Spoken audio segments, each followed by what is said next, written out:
You're online at the Feelgood station. Your first stop for feel-good music, feel-good chat, and much, much more.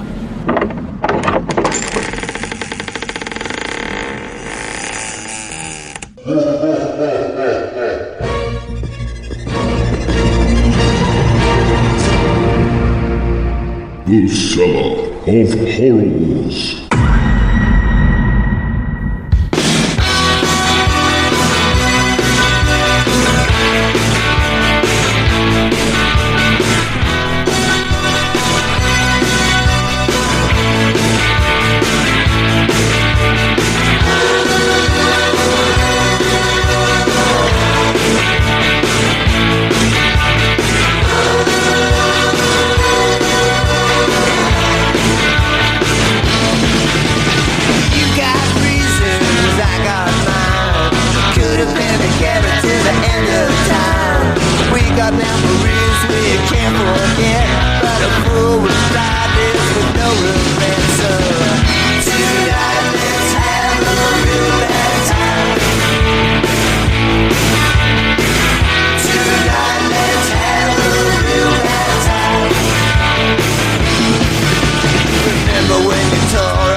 Will you stop that? We're on air.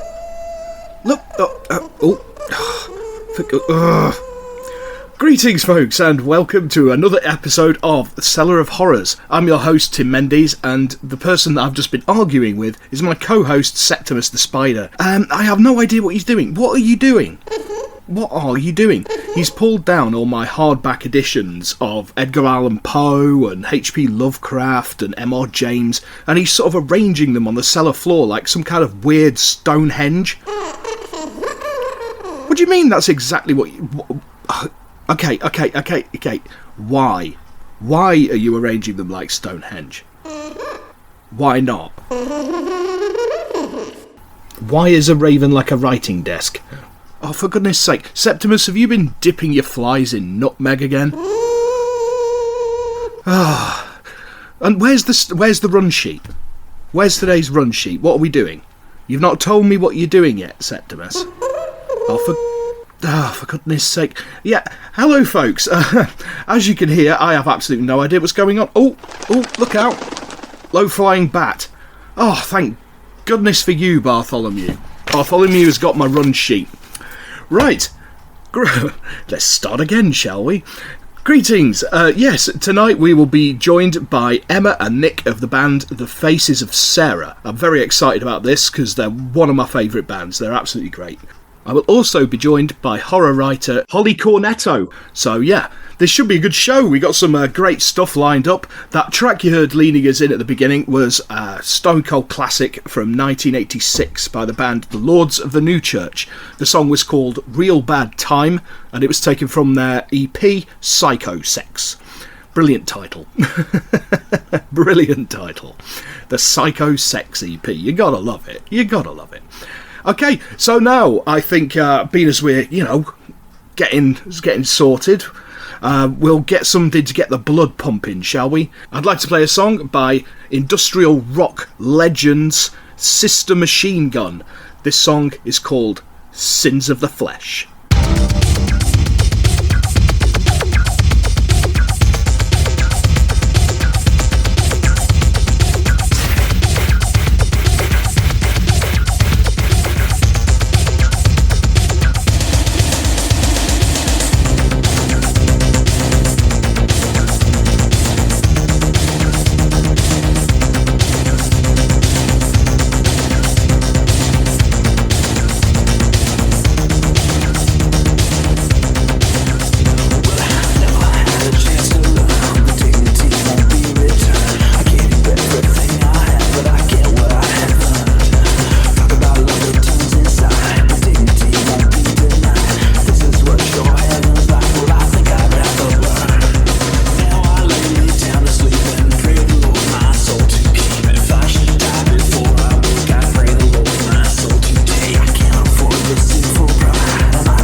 you're online at the Feelgood Station.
Welcome back to the Cellar of Horrors on the Feelgood Station. The first song you heard there was the magnificent Sins of the Flesh by Sister Machine Gun from their debut album, also entitled Sins of the Flesh. The second track was Lorelei by Swedish gothic rock band Miazma from their 2014 self-titled album. Right, I think it's about that time for, we got issues here. We've been calling it Septimus's synth pop classics. Now, we had a bit of a kerfuffle last time because we played Maps of Reality by Assemblage 23 and we had the usual, but I don't think that's synth pop, I think that's industrial. It's a fair comment, but it's kind of tomato really sometimes, isn't it? So what we're going to do in future, we're just going to call it Septimus's synth classics. And there we go, we can get away with a multitude of sins. Where are you anyway? Oh, there you are. Are you in a fit state to do this? I'll take that as a maybe. Okay, Septimus, what have you got for us this week? Oh, nice. Photographic, the Some Bizarre version. That's Depeche Mode, yeah? Right, yes, so that's what we're going to play. Septimus wants, Septimus gets. This is the version that was featured on a compilation album by Some Bizarre Records. It's not the version that was featured on their debut album Speak and Spell, so this is a very, very early version. This is a very, very early Depeche Mode track, and it's still to this day one of my favourites. Okay, nice choice, Septimus. This is Photographic by Depeche Mode.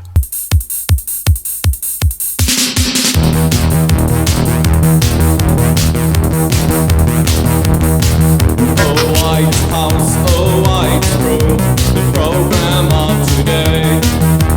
Light on, switch on, your eyes are far away. The map represents you and the tape is your voice.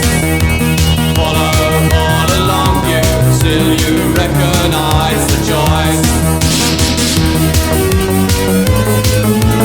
I take pictures, photographic pictures, bright light, dark room, bright light, dark room. I said I'd write a letter, but I never got the time. And I'm looking to the day I mesmerise the light.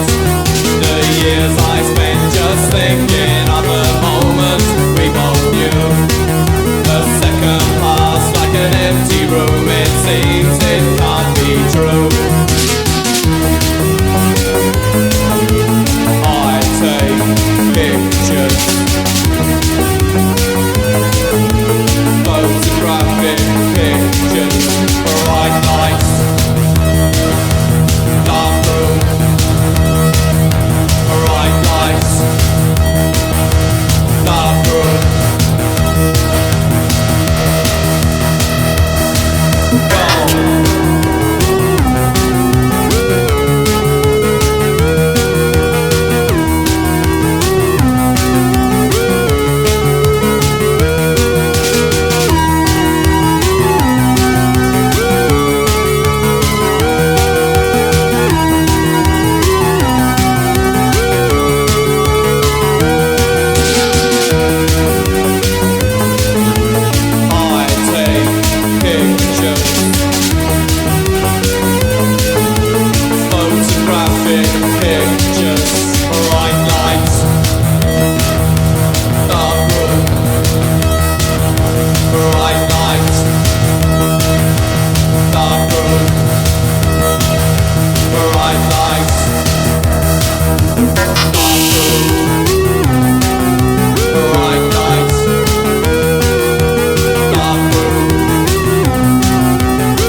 That was Depeche Mode with Photographic. Stay with us, we're going to be joined imminently by Nick and Emm from The Faces of Sarah. Before that, I'm going to play a track by my good friends Grooving in Green. This is the song A Little Soul, which was released as a single and is also on their superb 2019 album A Second Chance.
You're online at the Feelgood Station.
What about faith?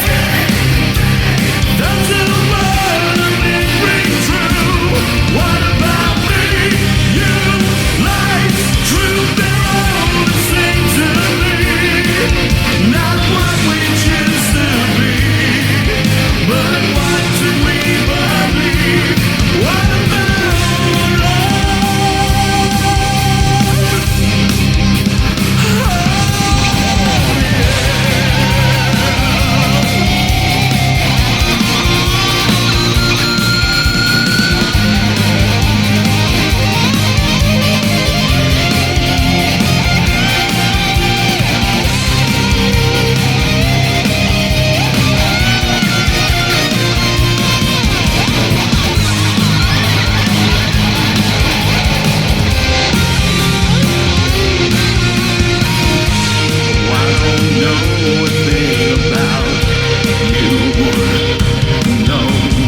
Hi, welcome back to the Cellar of Horrors. The track you just heard was What About Us by the Faces of Sarah. And now I am joined by two members of said band, Nick and Emm. How are you doing? You all right? Fantastic, thank you. Great to be here. Hello. Yeah, thanks for coming on. Because I was just saying before we started that I've seen you guys a bunch of times over the years. I think the last time I saw you was up in London when you played with Grooving in Green and the Vaulted Skies, who we had on the other week. Oh, okay.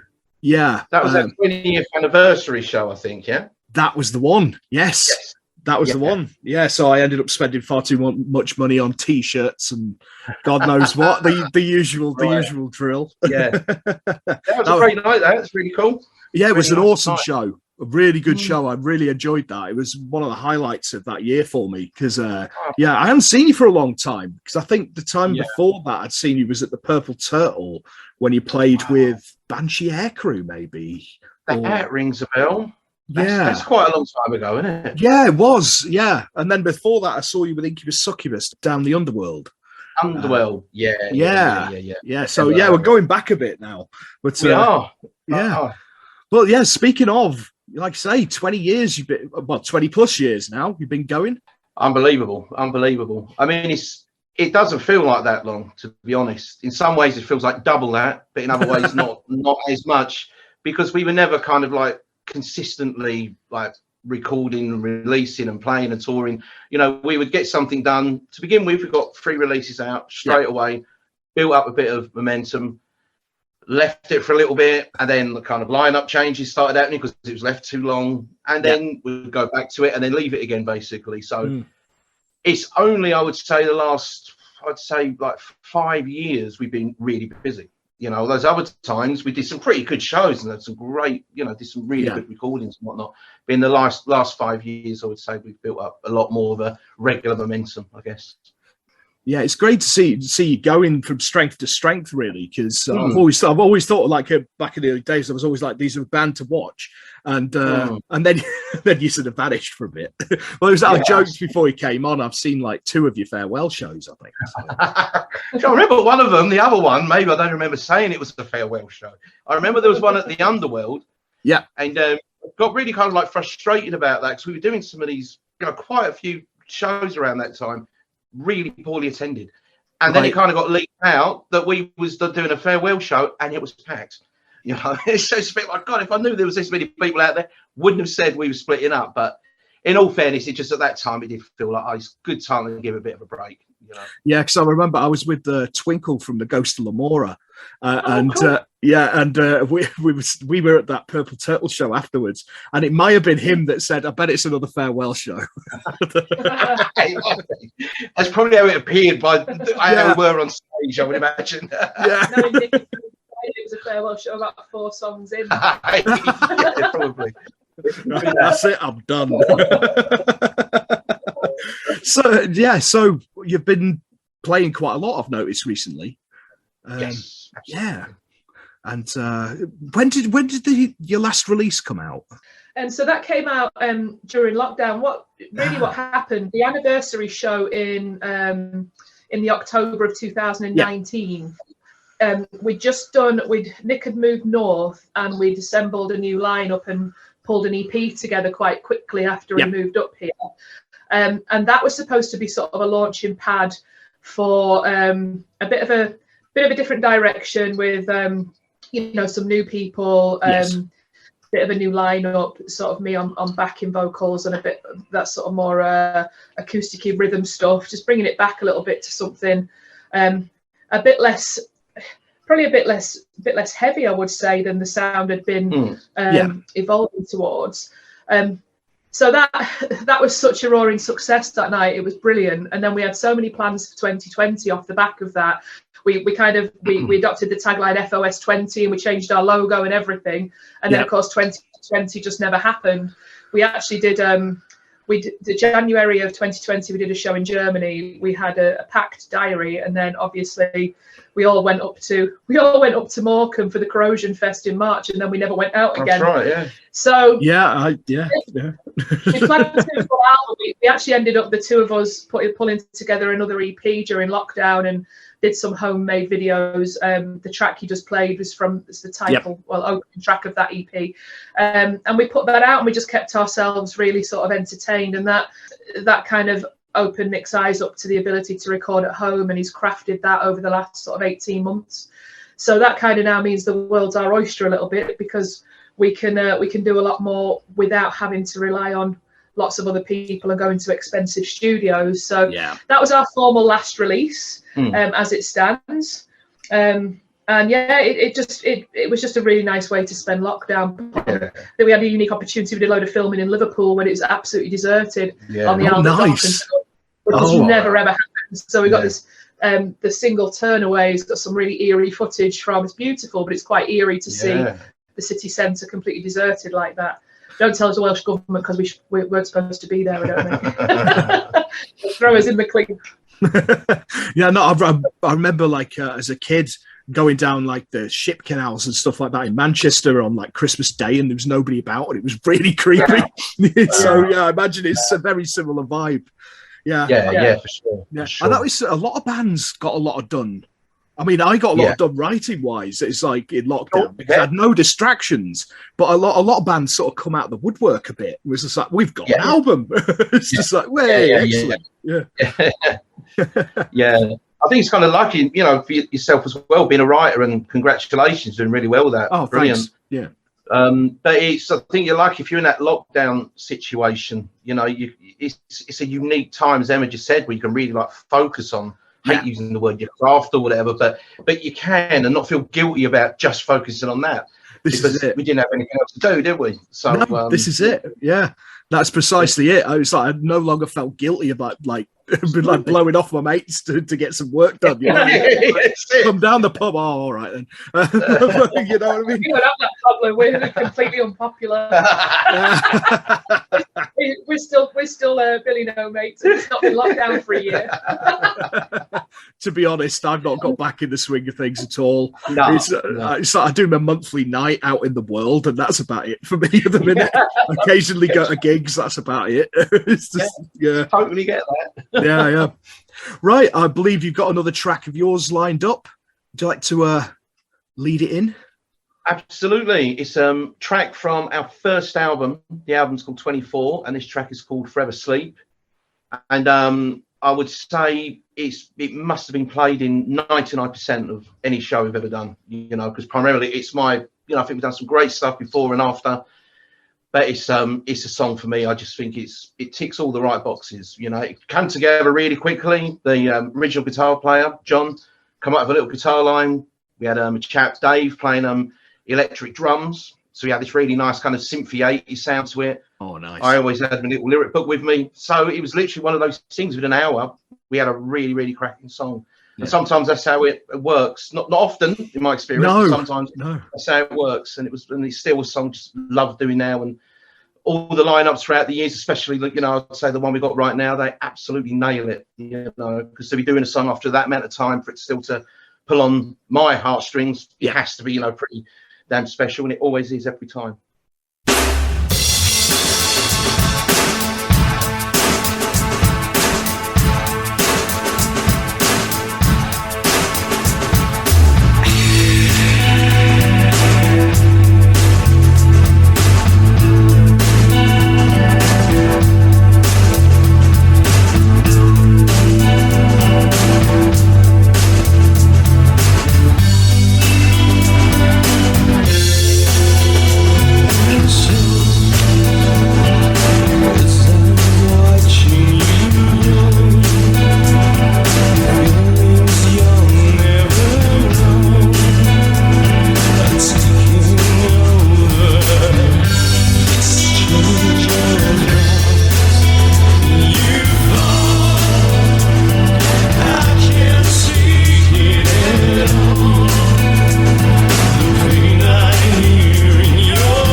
Right, I'm back with Nick and Emm from the Faces of Sarah. Just before we went off, you were saying about how like that song kind of wrote itself, and you find that a lot with like really classic songs or bands' favourites. It's like legendarily Ozzy Osbourne wrote the lyrics to Paranoid in like 5 minutes in the studio toilet, didn't he? It's just like that's right, yeah. It's that serendipity of when everything just sort of clicks. It's absolutely, yeah. It's a great way of doing it. If you can, I think it's a great way of doing it. I think these days a lot of stuff kind of like happens remotely. We've got like the ability now to record, in my eyes, demos that were better than some of the releases I've had a lot of money for in the past, and send stuff off to each other, and you had a bit on, send it back. Whereas back in the day, it was just put a studio up for 8 hours and see what happens. When it's good, it's great. Then sometimes it just turns into a complete waste of time, doesn't it? Oh yeah, I've been in so many situations of that. It's just like I've just wasted five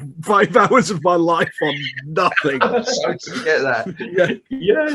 Oh god, yeah. Oh yeah. Some of them fun. Yeah, some of them sessions are pulling teeth, aren't they? God, yeah. Oh, yeah. Oh, yeah. So, what have you guys got lined up now then, going forward? So as you think you mentioned earlier, we had a really busy year off the blocks out of lockdown. So sort of the 12-month period, sort of September to September, really. We came out of lockdown, opening for Fields of the Nephilim, and then we had our own All That Is Divine festival that we just had a little idea. Again, it was part of that FOS 20 thing. We're just going to pull some of our, because that anniversary show started the idea for that with Grooving in Green, Vaulted Skies, bands that we're buddies with. Yes. So we thought, well, why not do something like that? So we had that down in London in the end. We went back to Germany. We went back to Athens. We had a really busy 12 months. We went to Belgrade. As well, which was nice. That was so mad. That was in the February, and that was crazy. That was sort of fever pitch. People hadn't been out for a long time and just wanted to have a good time. It was a crazy atmosphere. I have to say, it was one of the best weekends I can ever remember. So it was a busy 12 months, and then you think to yourself, what is next? So the Face of Sarah now, I think we're off to Germany in a couple of weeks, next weekend, for a festival called Campus Noir. And that's where we've signed up with Black Web Tour Promotions over in sort of Germany, Central Europe. They touch as well parts of South America. So we're hopeful that we can get something going on the festival circuit over in Europe, because as you know yourself, now everything's becoming a little bit prohibitive cost-wise and practicality-wise to get over to these places. We need to work a bit. Yeah, no, it's you'll have to let us know when you've got more dates in the UK or wherever, really, because this goes out worldwide. So let us know when you got more dates lined up, and we'll get them out to people. That's great. Really appreciate that. Yeah, we've actually got the date for next year's All That Is Divine Festival. Yeah, we're going for a Trinity of Divinity. I think it's been tagged. That's how it's been tagged. Nice. So we're going to be in Leicester again in May for All That Is Divine 3. 20th, is it? May 20th, I think it is, but we'll confirm that with you. I'm just writing that down because I'm going to try and go to that.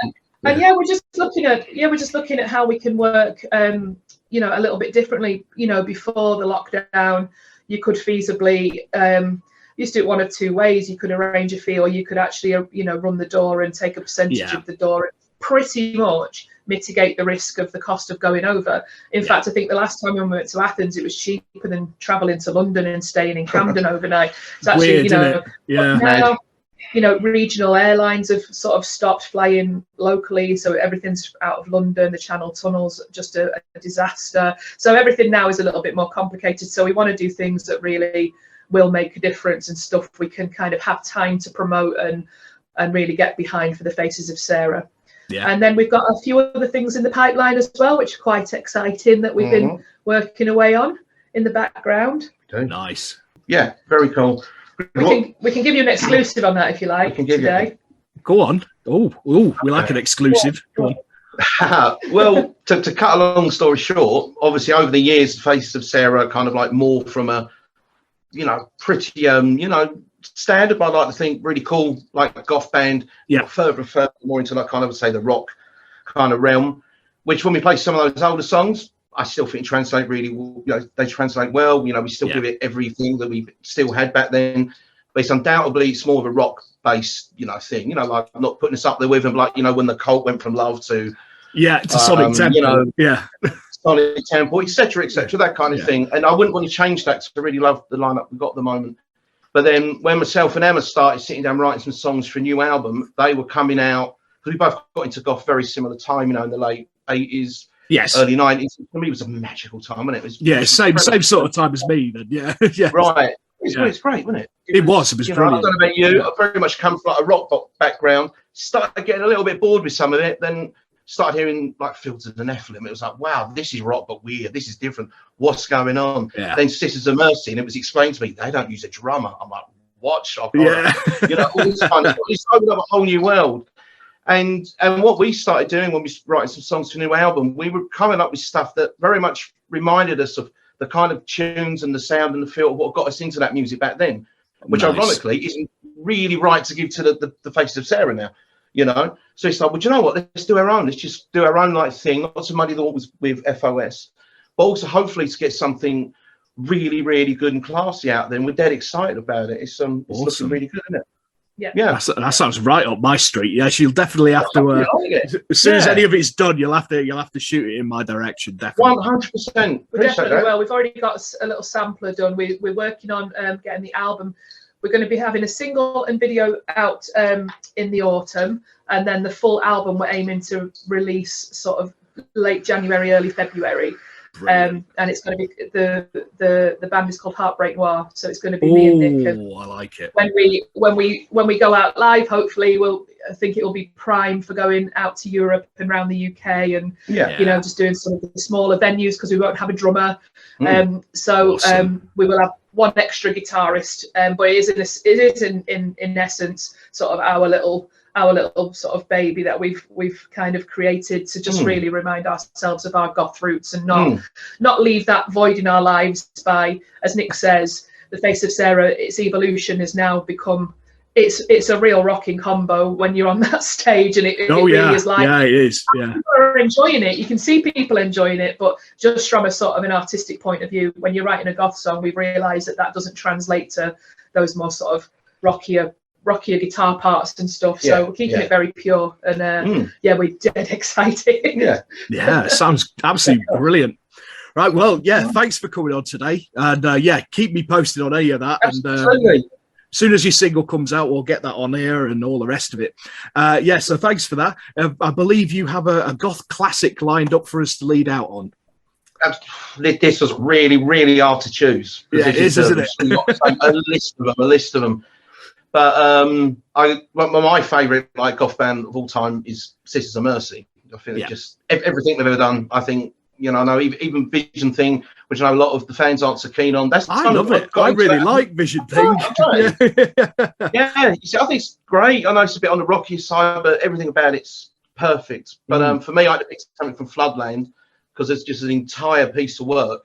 Yeah, it's flawless and it takes you somewhere, and I still love the way they do it live now. I just didn't love everything about it, but the song I chose was Driven Like the Snow, which has been probably my favourite goth tune for many, many a year. It's beautiful, beautiful bit of music, great lyrics, great production, great everything. Yeah, I totally agree. I couldn't agree more. Well, thanks, guys, and I'll speak to you soon.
That was the Sisters of Mercy with Driven Like the Snow from their seminal album Floodland. I'd like to thank the Faces of Sarah for joining me, and if you want to get in touch and you want to come on the show, contact me by emailing cellarofhorrors@gmail.com. That's all one word, all lowercase. That's cellarofhorrors@gmail.com.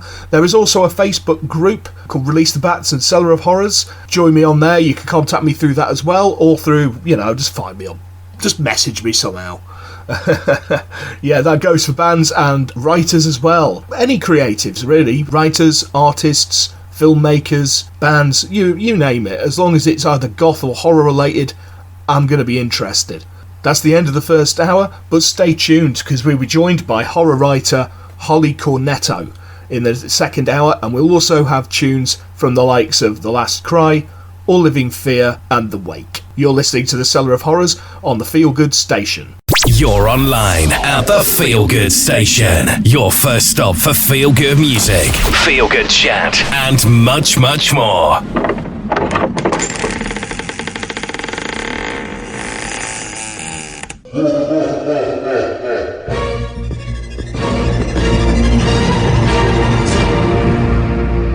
The Cellar of Horrors.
Welcome back to the Cellar of Horrors. I'm Tim Mendes, and my co-host is somewhere. I don't know where he's gone.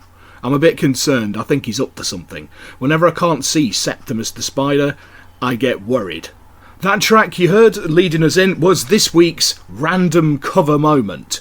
It was Industrial Pioneers KMFDM covering Nancy Sinatra's These Boots Are Made for Walking. I think it's brilliant. I absolutely love it. I remember the first time I heard it in a club, and that, you know, that intro, that doom doom doom doom boom boom, that bit came on, and I was like, what? Hang on, what's this? And then the break beats came in, and I was like, what the devil's going on? And then I danced like an idiot, which is standard for me, pretty much. It's a great track. It's a brilliant one. Okay, yeah, as this is going out, it is the 1st of October.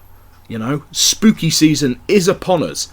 And we'll be getting more into that as we go through the month, hurtling towards Halloween at breakneck pace.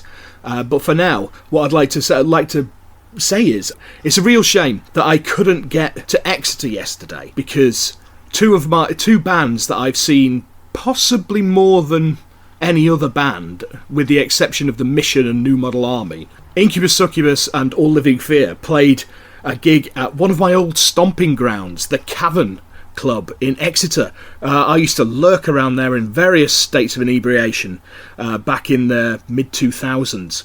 And I hung around a lot with All Living Fear, and it's their 30th anniversary. And I had to double check that, because I was like, no, it can't be.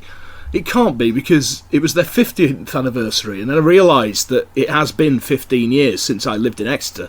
It was terrifying thought. That means I've been in Brighton 15 years. Blimey. Yeah, I used to catch All Living Fear a lot, and I've become very good friends with Matthew and Andrew, and at the time Paul. Cracking guys. I still see them every now and then. Funnily enough, I bumped into Andrew recently at the Mission Rose of Avalanche gig up in London. That was cool. That was really cool to bump into them. I really wish I could have gone, because yeah, like Incubus Succubus are another one that I've followed a lot. I've seen a lot, and they're always worth seeing. I try and see them every time they play London. I haven't in recent years, mainly because I've just not realised they've been playing. Because I've just been busy. Basically, my whole brain has been out of whack since the lockdown thing. I've not got back into the social stuff yet. It's weird. I once put Incubus Succubus on in Brighton, a show down at the Haunt with Pretentious Moi and the Ghost of Lamora in support. And it was a wonderful night. And thinking back to it, it makes me miss promotion. But then I realise the hassle. Not so much the hassle of putting the bands on and that kind of business. The nightmare that is trying to navigate bands around Brighton's one-way system. Seriously, I'm convinced it was designed by Daedalus. The thing is an absolute labyrinth. It's an absolute nightmare. It's just if you could avoid it, please do. So what I'm going to do now is I'm going to play back-to-back tracks, one by Incubus Succubus and one by All Living Fear.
You're online at the Feelgood Station.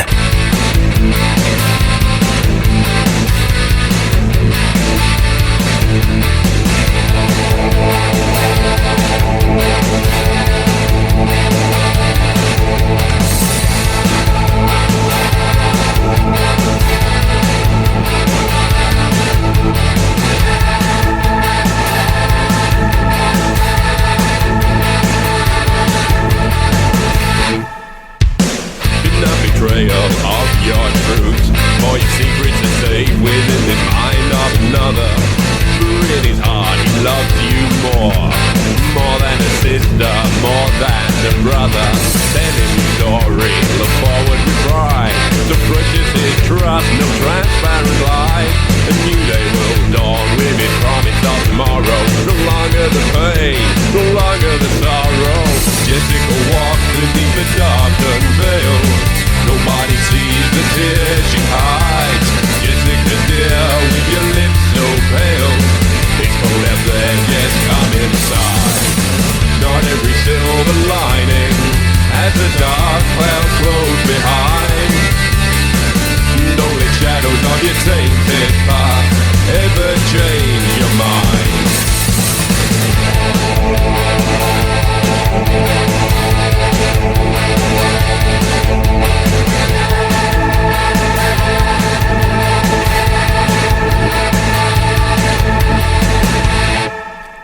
Wandering child, don't ignore his advances, for you know he's put his trust in you. All that he asks is don't take him for granted. Don't lead him a dance, don't leave him confused. Tell him your story, look forward with pride. You've nothing to fear and you've nothing to hide. A new day will dawn with his promise of tomorrow. No longer the pain, no longer the sorrow. Jessica walks beneath the darkened veil. Nobody sees the tears she hides. Jessica dear, with your lips so pale. It's cold out there, yes, come inside. Not every silver lining has a dark cloud close behind. Don't let shadows of your tainted past ever change your mind.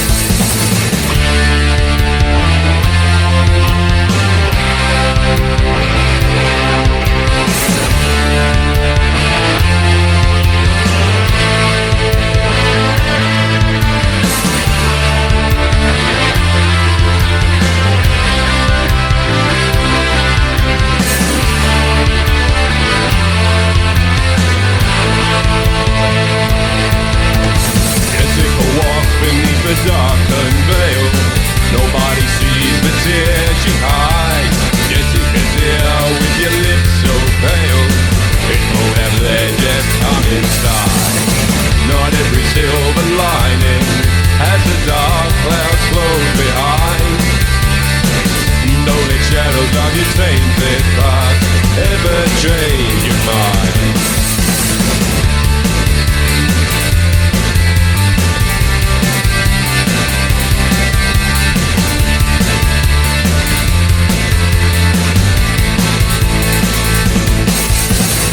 Not every silver lining has a dark cloud close behind.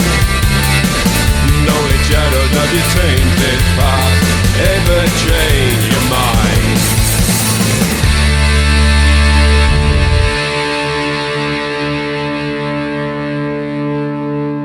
Those bring back memories. The first one you heard there was Beltane by Incubus Succubus, which is the lead track off the album that got me into them, their second album, Belladonna and Aconite.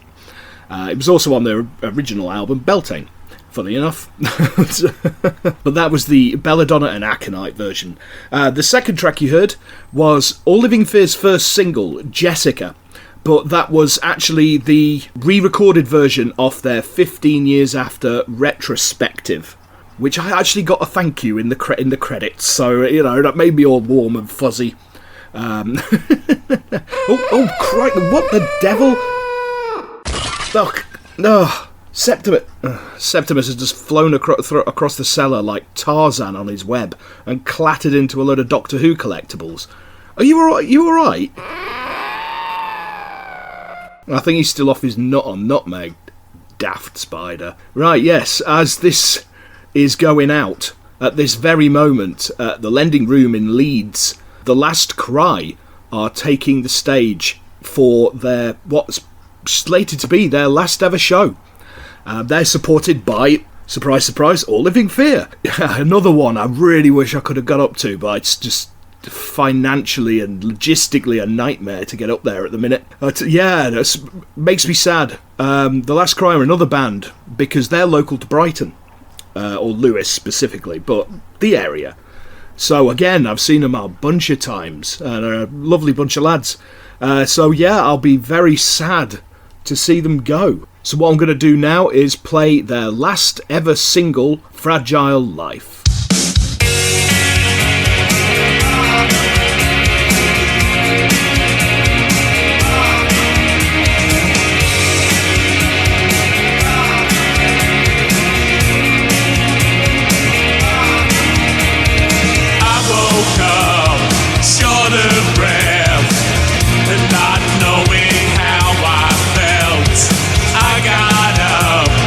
Tried to walk, and my body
Great song.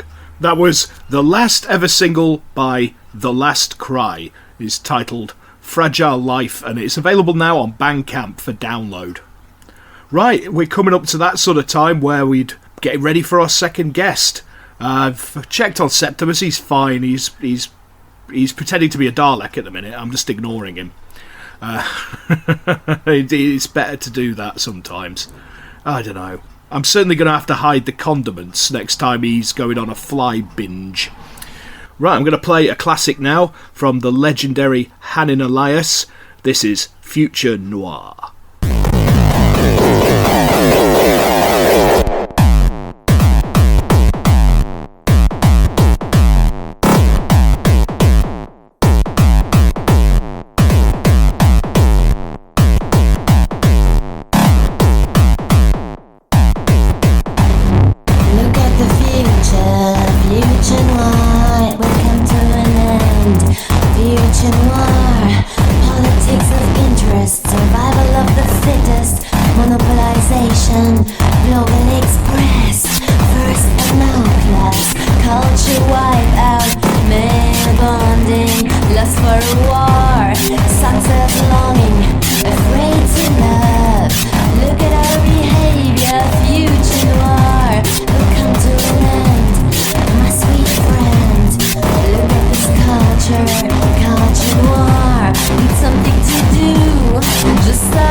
Right, welcome back to the Cellar of Horrors, and now I'm joined by my next guest, all the way from the US of A, Holley Cornetto. Holley, how are you doing?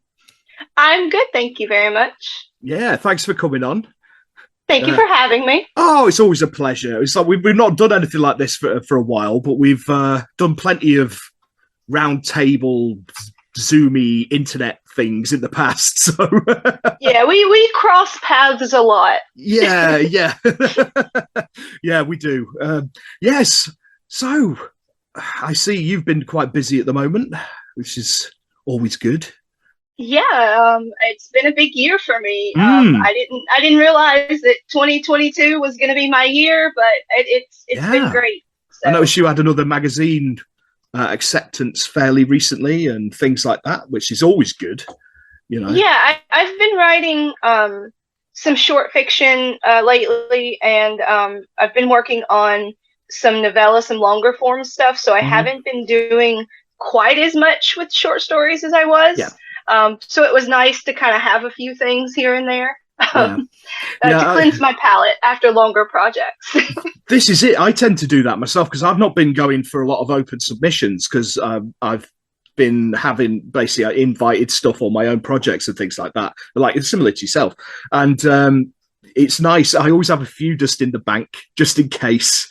A few just written that I've written between things and not subbed anywhere, just in case something nice crops up, you know. I got to work on that because I think I just sold the last story I had available, and now like everything I've written that I want to submit places is gone. So I have to like start writing more so that I have some things to submit again. I ran out. So how long have you been doing it now? Writing? I think I started seriously writing in like 2019. Yeah. Like writing for and actually showing other people and like sending it out for publication. So it's been a couple of years, and I started kind of small, doing like a couple of lit mags and just trying to figure out what I wanted to do as a writer, where I fit in sort of kind of what, like whether I wanted to write literary fiction or, you know, horror, fantasy fiction, whatever it was, and kind of like testing the waters to see if other people liked what I was doing, you know, whether it was something that people would want to read or if this is just something I should hide in my diary forever. Yeah, I know that. It's interesting because, I started around the same time as you. And one of the first publications I was in, you were in it as well, which was Erie Rivers, It Calls from the Forest. That was one of my first publications. Yeah. That was actually, so that one is very near and dear to my heart for several reasons. But that one was one of the first anthologies I was in. And it was, I had done like a couple of lit mags before that didn't really pay anything. Yeah. And that was one of the, like, it was the first horror story that I had written. And, you know, obviously I have gone on to since kind of be a horror writer. Yeah. But it was one of those things where I wrote a horror story, and it was I hadn't been doing that up to that point. And I was just like, you know, I want to write what I would like to read. And this story I wrote, and it got accepted, and like people tended to like it. Like in reviews of the anthology, they were like, "Oh, this is a great story." And I was like, you know what, this is what I should be doing. I should be writing horror. And that kind of set me on on the path, the dark path. Yeah. No, I was actually going to bring that up because that story was a highlight of that anthology for me. It was a great story, and I believe that you revisited it with your novella, didn't you? I did. Yeah. So, it wouldn't let go of me. Like sometimes you have those stories where you have characters or something that just they stay in your brain long after the story's done, and that was the case with me. So I revisited it, and I lengthened it into a novella because it was kind of a long short story to begin with, which is now available for sale. Hey. It's called We Haunt These Woods, and again based on the short story that appeared in Erie Rivers, It Calls from the Forest. The original story was called The Forest Man. Yeah. I need to pick it up, but my to be read pile is mountainous. But it's a pretty quick read. It's quick. It's a small book. I mean, I have it here, but you obviously Oh yeah, it's sort of it's tiny, standard novella size. Yeah, similar to the size of most of mine, really. Because I tend to find like the cosmic horror stuff that I write works well in that novella length because it doesn't get bloated, but it doesn't. Yeah, but you got time to develop it. Well, I like that for horror. For horror, I like short stories and I like novellas and novelettes because you need to have a length where you can like keep tension and fear up. Exactly. But if you go too long, it's harder to like tease that out without it getting, like you said, bloated or something. Like, I mean, I love Stephen King, but like rereading it, which is 1,000 pages, you don't stay on the edge of your seat for all 1,000 pages, and it's like you read through sections that are really slow. So for those reasons, and again, I love that book, so there's no knocking him at all, but still, like, for me, I like something that reads a little faster paced that I can like sit through and feel the suspense and the tension the entire time, and I don't get like 10 pages in the middle of it about the weather on a random day in like Maine or something. Yeah, exactly. I feel the same about one of my it's actually one of my favorite books. I love it, which is T.E.D. Klein's The Ceremonies. Oh yeah, I absolutely love that book, but it's like a phone book. It's huge. Yeah, that's an amazing book. Yeah, it was actually based on a novella, which I in many ways prefer because it's just very concise and it's about one part of it, the main part of it, but it cuts out all the extraneous stuff. It's called The Events at Pooroff Farm. Pooroff Farm, yeah. Mm-hmm. And I love that. I think of the two, I maybe prefer that novella. But yeah, it's interesting. Right, so now I'm going to play a song inspired by Holley Cornetto's Forest Man. This is a song by Skeletal Family from their 1984 album Burning Oil. It's called Trees.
Don't go.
Welcome back to the Cellar of Horrors on the Feelgood station. That was the sublime Trees by Skeletal Family from their 1984 album Burning Oil. Something that I noticed the other week was that Skeletal Family got a new lineup and they've got a new single just been released called My Own Redemption, so I'll definitely give that a spin over the coming weeks. That song I just played was by the original incarnation of the band, featuring Anne-Marie Hurst, who I recently saw playing with Ghost Dance, and they actually did a cover of Skeletal Family's Promised Land, which was an absolute highlight of the entire evening for me because I adore that song.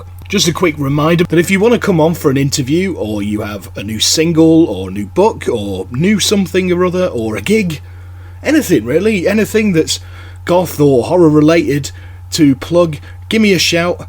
Give me an email at cellarofhorrors, all one word, all lowercase, at gmail.com. That's cellarofhorrors@gmail.com.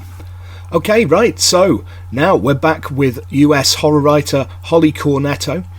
So it's safe to say that folk horror seems to be your thing these days, you know. You've just recently done the folk horror call for Erie River, and you've done this bit and that bit and a project that we're going to get onto in a second. So is it safe to say that folk horror's your kind of love? Yeah, I mean, if I can narrow it down to a kind of love, then yes, I would say folk horror is a big one for me. It's one of those things that I'm not sure why. I think probably has to do with like my own past and background, that subgenre resonates very deeply with me. And as you mentioned, I just did Erie River's folk horror call. We had a good response to that, and I think that we're looking tentatively for that to be coming out in like January of 2023. Oh, nice. So really excited about that. We've got some excellent stories that are in there. Brilliant, excellent. Yeah, I'll definitely pick that up. And yes, and speaking of Erie River, it actually released yesterday, which was a project of yours. It was your baby. Oh yeah, Blood Sins. And it came out on the September the 30th, which was yesterday. So it is out as we speak. It is out now. Yeah. So do you want to tell everybody a bit? Well, I will go ahead and plug you as well and say that it also has a story by Tim. So it does. There you go. It does. So yeah, this was a long time in the works. We had a few bumps in the road because we had some publishers we changed. But I'm really happy with it. So what the project was basically is my baby, my brainchild. I wanted to do an anthology that surrounded this town, where I wanted the people who lived in the town to be cursed. So I invited writers who I knew, I enjoy their writing, and people who were friends of mine. And I said, here's a premise. I have this town where this witch has, been burned, and she curses the townsfolk as she dies. And I want you to pick a family in this town and write their story. Give them a curse, show us their curse, do what you want with them. And, it turned out really great. A lot, like I didn't know going in really how it was going to work out. I had not done an invited anthology before. I had not led a project before, but I had been in a couple of projects, and I really enjoyed it from that end. So I was like, okay, let's do this. I'm so happy that it's finally coming out. Michelle at Erie River, who, if you all get to know me, you'll know I love Michelle. I love Erie River. Same. I'm a big fan. Yeah. So, and Tim too. So it's like, she was really wonderful. She offered to take on the project to see it through. So that's out, and it's got, I guess the basic premise is, like I said, the witch has been burned, and we're following these cursed families in Fife, West Virginia. So we've got Appalachia, we've got witches, we've got everything in here from snake handlers to women who turn into wolves. We've got dogs, we've got psychic powers, we've got mushrooms. It's crazy, but it all works as a whole. So at the end, all the stories come together to converge on the finale, and I'm not going to spoil anything about that. But pick it up if those things appeal to you. Pick it up. We've got some really talented writers in there, and I'm really excited to share it. I feel such relief that it's finally like here and out in the world. Like, I think people are really going to like it. Yeah, I really think so as well. So I was really, like, obviously honoured that you asked me to take part, and it was slightly off centre of my comfort zone because I mostly do the cosmic horror and the weird fiction, that kind of thing. But there's not that much difference between some of the folk horror and some of the thing like that. So it wasn't, but it took me a little bit out of my comfort zone, and I really enjoyed doing it. So yeah, I had real fun with it. Really get down and get really creepy with it. You did. You did. Your story was one that I read it and I was just like, oh my gosh, she went there. yeah, you got it. Yeah. But you're right though when you say that. You know, I think cosmic horror and folk horror are like cousins at least. Yeah, definitely. Because I think even some of like Lovecraft stuff you could probably categorize as folk horror. Like at the festival, one of his short stories. I actually teach that in one of my classes, and I think that's like probably in the folk horror vein because you have like your isolated community and your rituals and things like that. So I think there's some like overlap there because when you look at a lot of cosmic horror, it's about like ancient gods and elder gods. Yeah. And you get that with folk horror too. Exactly. Sometimes it's a little more pagan, but it still has to do with like these old gods or these old ways or old rituals. So I think they're, like I said, I think they're cousins at least. Yeah, definitely. It's like, because I often think that a really good example of one that's basically straddles it is one that's classed as an early folk horror classic, which is Randall's Round by Eleanor Scott. I'm not familiar with that. It's a really, really good story. And again, it's quite M.R. Jamesy in setup, where it's like an antiquarian goes to this isolated community. There's weird rites going on. It's a British thing, so it's like Morris dancing and that kind of stuff. But then there's also the other, which is very sort of cosmic towards the end of it. I really like it. I think basically thanks for inviting me, because that got me in the folk horror bug a little bit, because I've ended up going and reading a lot more of it since then. So yeah. I'm glad to hear, because I think, like I said, if you like cosmic horror, I think that folk horror is probably something you'd enjoy. And like you said, one of the other ones that stands out to me that probably overlaps a bit is like Algernon Blackwood, The Willows. Oh, so he's like, like I don't know if you would call that cosmic horror as much as weird fiction. Oh, really? I think it is like the epitome of cosmic horror, to be honest. But that also like it's also kind of folk horror-y. I mean, you've got that kind of vibe there. They're out, they're isolated. Weird nature is happening. yeah, exactly. I mean, so I don't know. Sorry, I get excited. I get dork out about these things. Oh, I'm the same. Well, Holley, it's been absolutely wonderful having you on.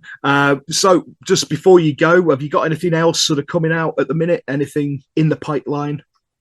I've got some things that are in development, but they're not at a point where I can share them yet. Yes, that one. But for right now, like if you want to support me or you want to support Erie River or anything like that, Blood Sins, I'd say this is my first foray into the editing world, so I'm excited about that.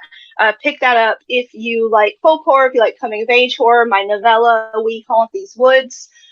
Please pick it up, give it a read. Let me know what you think. Cool. And those are the big things. In January, we'll have the folk horror anthologies from Erie River. Those will be available then. It's going to be 2 volumes. Also really excited for that to be out in the world. Wonderful. Thank you very much. Right, before we go, do you want to pick a track for us? Yes, I do. Actually, I want to do Type O Negative, Love You to Death. Oh, great track. Great choice. Thanks, Holley. I'll speak to you soon.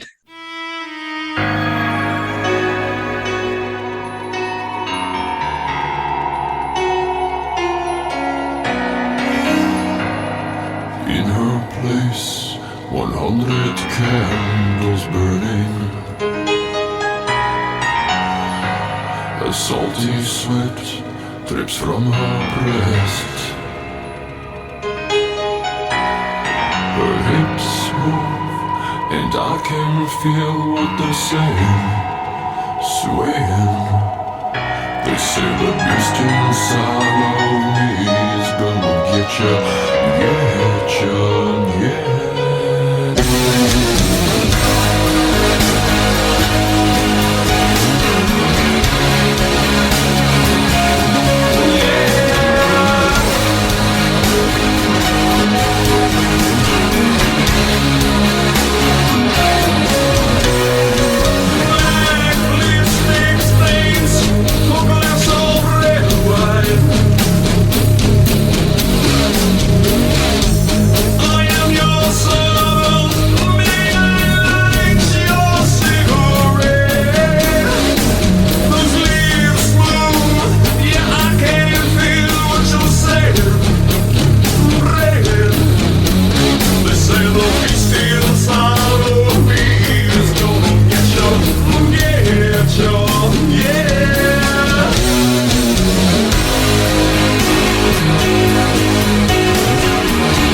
You're online at the Feelgood Station.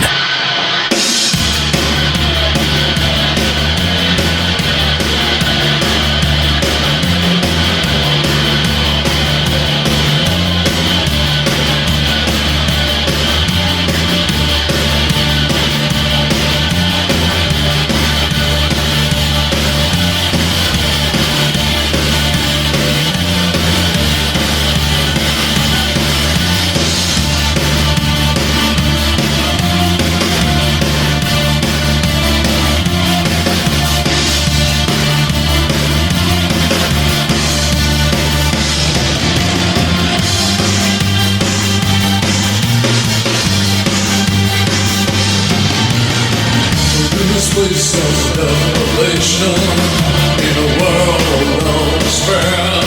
It's hard to tell the consumption, so tell me,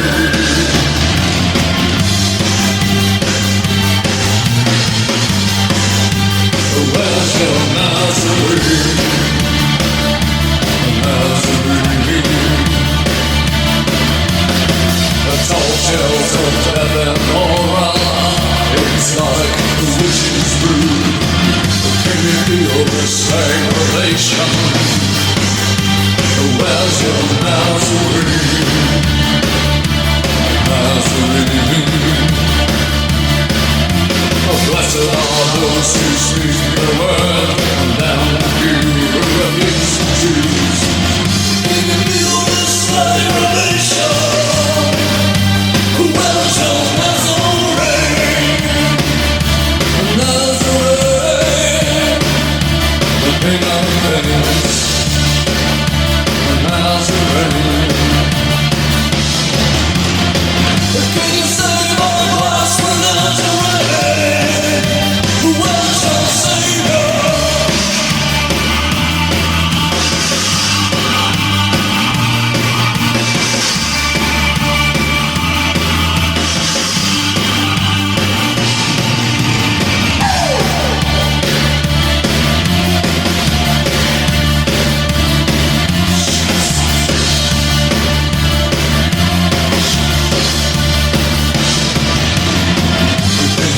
This depression.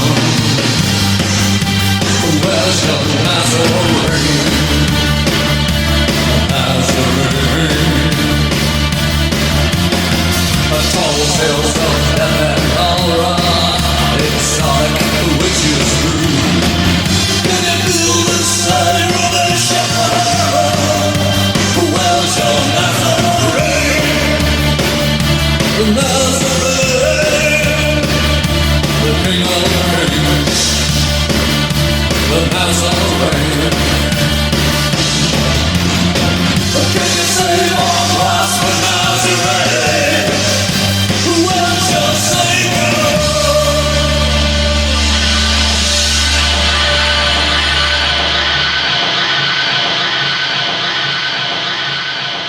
Welcome back to the Cellar of Horrors on the Feelgood Station, and thanks again to our second guest, Holley Cornetto. The first track you heard there was Holley's choice, which was the classic Love You to Death from Typo Negative. After that, you heard the song Nazarene by The Wake from their 1993 album Masked. There's very exciting news I saw. The Wake are doing some shows. They're active and they're out and about again. The Now or Never tour, right? 2 shows in 2 continents. They're playing the first show on the 22nd of October in Newark, New Jersey in the USA with Caroline Blind in support. That sounds like a great show. And then they're doing another show in Madrid, Spain on the 4th of November. This has got none in support. So if you're anywhere near that, I really would say go and get a ticket and go to it. And I would also say to all you people over here in the UK, what we need to do is we need to start a campaign to get the Wake to come and do a show over here. Pester them, badger them, do what you got to do. I need to see the Wake. Okay, right, we're rapidly running out of time. As always, it's thanks from me, and it's thanks from Septimus. I still don't know where he's gone. Just before we go, play one more track by the Ghosts of Lamora from their 2007 album Happy End of the World. This is It Ain't My Fault, I'm Beautiful. Goodbye.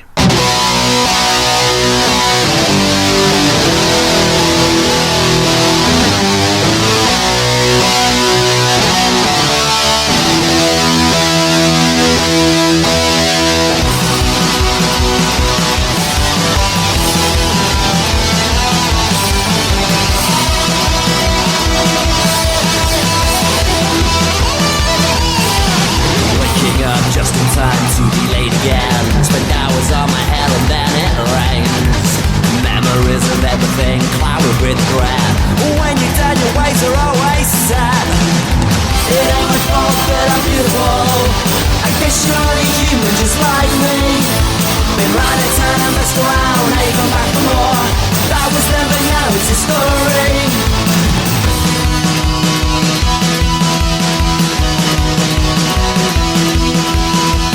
Whoa, whoa. Whoa, whoa.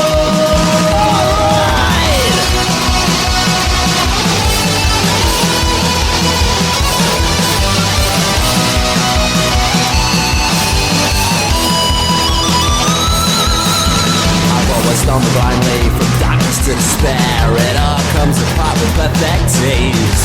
Can only learn the hard way, ignore the advice I hear. Life ain't much without these travesties. It ain't my fault that I'm beautiful. I guess you're only human just like me. Been running and I messed around, now you come back for more. That was then, but now it's a story. Such beauty brings with it such pain. Narcissistic, self-centered and vain. And sarcasm is just not my style. Go!